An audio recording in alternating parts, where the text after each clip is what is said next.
Hey, Climber Coach Rozy here. Hope you're having a great day. Have a great week. Today what we want to talk about, I want to show for the Wednesday workout is we want to do some glute activation, okay? We're going to get the backside rocking and rolling. What we want to be able to do is, I always say, excuse my language of some of this stuff today, because when we started talking about the butt and the booty, right? But I always say if you can wear skinny jeans, right, you probably might have some problems moving, because we want to have some booty, right? We want to have some butt, because that's our power, that's our drivetrain of everything that we do. So if I don't have some butt strength, right, and some mobility through my hips, I'm usually going to have some issues and some problems from my hips to my lower back to my upper back to my shoulders.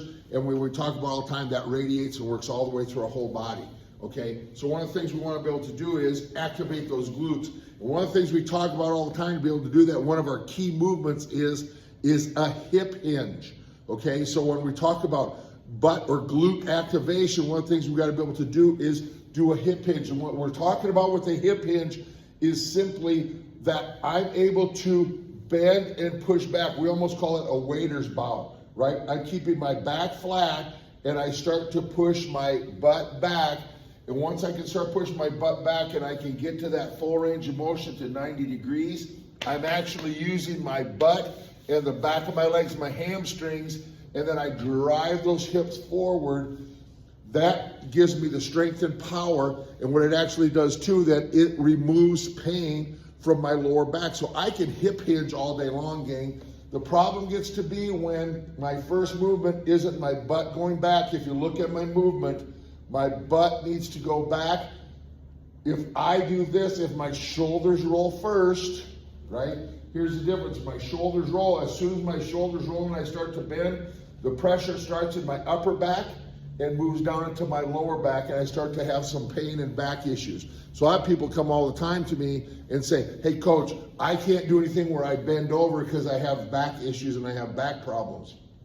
If I am hip hinging and my back stays flat and I push through, I'm not rotating my back, I'm not moving, my spine stays in a good neutral position.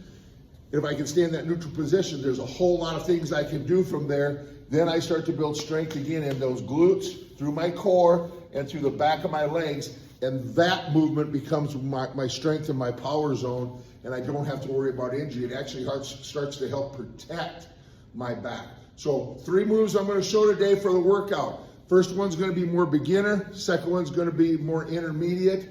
Third one is going to be advanced. And all we're going to do, and you've seen me do this one before, we're going to go bridges on the floor. Okay, and all I'm doing for my bridge, if I get an angle where you can see me, okay, I'm going to have my legs bent. I'm pulling my toes up towards my shin. And as I do my bridge game, I'm pushing through my heels. And what I think is I push through my heels and drive my knees toward my toes. And I want my shoulders to drive into the floor behind me. So when I'm in this up position, my heels are driving into the ground, my shoulders driving into the ground, and my knees are getting pushed towards my toe. So I'm not just doing this. I'm not just flopping like a fish out of water. I want to push, drive, lift, squeeze my booty. I should feel this in my butt and my hamstrings. Slowly come down to control it. I'm not going to just drop and flop. Okay? I want to have control, so I'm going to push. Here's 2. We're doing 10 of these. Come down, and I actually have some distance. I'm going to push up again. There's 3. We're doing 10, 4, 5, squeeze, hold, push, 6, 7, 8, 9, and 10. A lot of times, gang, I'll have folks say, Coach, I really feel this as I go up. I feel it like pressure in my lower back. That's because I'm arching as I'm coming up and I'm not getting long. That's where we're talking about push that knee, drive through the heels, push the knees through, push my shoulders down. So I want to lift and get long as I come through and not get into that inverted C position where I'm just lifting my hips. I want to think lift and long as I'm doing that, okay? Start off with 1 set of 10. I can build to 3 sets of 10. If you really like the bridges, one way I can increase intensity is I can go to single leg. So now I'm just going to take this leg, come up, and I'm gonna lift and bridge and hold single leg. I would do 10 on my right, I would do 10 on my left. But this is a great just beginner exercise for you to get into a good position. The second exercise we're gonna do, a little bit more advanced, I'm gonna need some resistance. I'm grabbing a 25-pound dumbbell, sorry, stepping off camera, right? I can grab one or two. I'm gonna use one right now because one of the things we're gonna do is a one arm, two leg RDL. And what I try to do, the reason we use one, I can use two dumbbells and hold. The reason I like to use one is, one of the things I tell folks is I wanna resist the twist. As I come down, I don't wanna rotate through. I wanna keep everything in good position as I push my butt back. I'm gonna have good control. We're doing 10 of these. My back stays flat. I have folks a lot of times ask too, should I lock my legs out? I can have a slight bend in my knee, but I am not doing a squat. So once I start, right, my knees are slightly bent. They stay in that slightly bent. Now I'm locking them in that position. Here's 4, 5, 6, try not to twist, 7, 8, 9, and 10. And a lot of times folks, well, coach, how deep should I go on those? Go to where you feel a good stretch in the glute, good stretch in the hamstring. I want to go to that point, but I don't want to overexert where I feel pain, but you're going to feel some tightness in that muscle. So I want to be able to go full range of motion when I'm doing that. Then of course I come to my other side, my left. Again, pushing that butt back.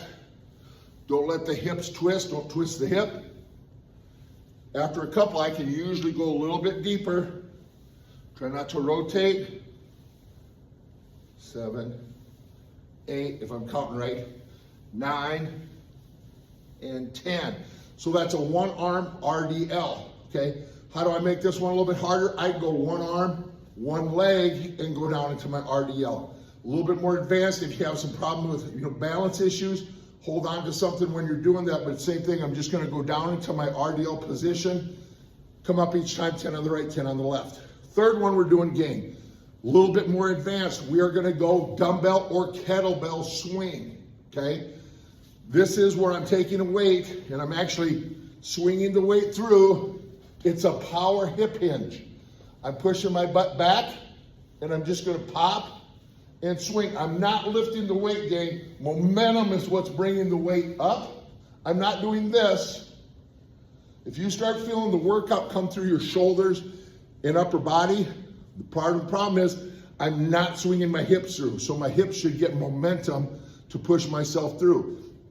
Other key point, if the kettlebell or weight I'm using is coming below my knees, I'm going into a squat position. A hip hinge is maximum hip bend, minimum knee bend.